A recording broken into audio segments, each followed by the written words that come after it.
April 2015, the world was shaken by the massive European refugee crisis. Rising numbers of people arrived to the European Union, traveling across the Mediterranean Sea in dinghies or through the South Europe routes on foot. These people included asylum seekers, mostly from war-torn African and Asian countries. But others, such as economic migrants, made the journeys too to greener pastures.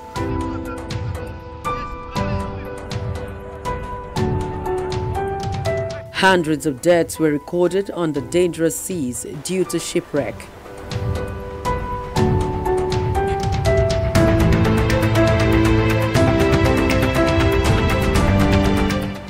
Germany and other European nations received an upsurge of refugees from some war-torn African and Asian countries in 2015, the largest since the World War II.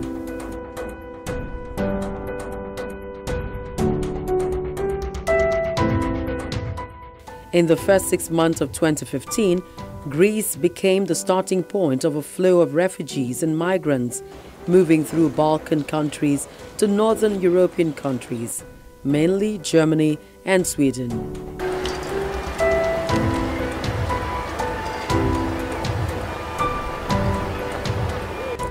According to Eurostat, EU member states received over 1.2 million first-time asylum applications in 2015, more than double that of the previous year.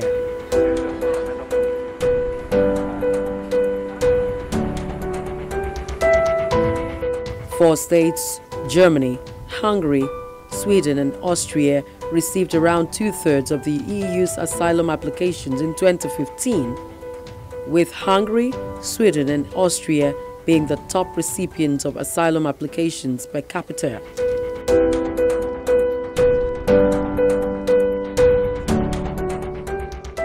Individual countries have at times introduced border controls within the Schengen area. Germany is one of such countries.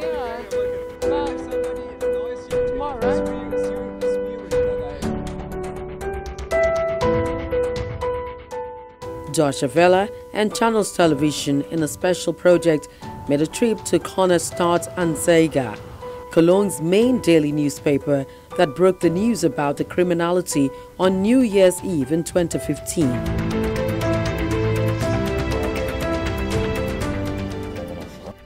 Frank Joachim, the chief correspondent of Kronstadt Anzeiger, tells us more. Hundreds of migrants, especially from Northern Africa, from the Maghreb states, insulted women sexually, and this was a great explosion of fear and of questioning whether they can be integrated, whether persons from a different and foreign culture, from the Islamic culture and with Islamic religion, can be integrated. And this outburst of violence in the Silvesternacht was the trigger, I think, for it. And the right-wing parties, extremist parties, they exploit criminal deeds of migrants to say that all the migrants, the whole immigration into Germany will be a threat and a threat for the society and for our culture. You know that we have had in Berlin in December 2016 this attack on the Weihnachtsmarkt, on this Christmas feast near the Gedächtniskirche in Berlin, and this was the terrorist was a migrant, and extremist parties exploit this and say that they made a generalization. We know that not every migrant is a terrorist and not even a criminal, but they say that migrants are a threat for the society and that the danger of terror will increase. 55,000 migrants are said to have returned home voluntarily last year, compared to 35,000 in 2015, while 25,000 were deported for lack of authentic reasons for asylum. Chancellor Angela Merkel has been criticized for her decision to open Germany's border to refugees during the height of the crisis. Right-wing groups have blamed the policy for terror attacks carried out by migrants, which forced a review of national security.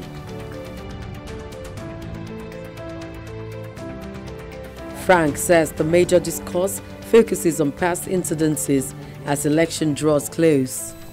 We'll see. But when Chancellor Merkel is re-elected, then it will be enforcement of her policy up to this point. And the policy, to say this, changed a little bit, because we don't have this open border policy anymore. And she promised that this event of 2015 will not repeat. And the Social Democrats, and with Martin Schulz, who is challenging Chancellor Merkel, say the same. So the main parties are not very different in this point, and they have more or less the same migrant policy. I think Chancellor Merkel was right in opening the borders in this specific moment. I think she is right now to get this the whole thing organized, and to keep the numbers of refugees in a certain equilibrium, because 80 million people and 1 million refugees in a year, you can't repeat this further and further. But 1 million of refugees can be integrated in this society.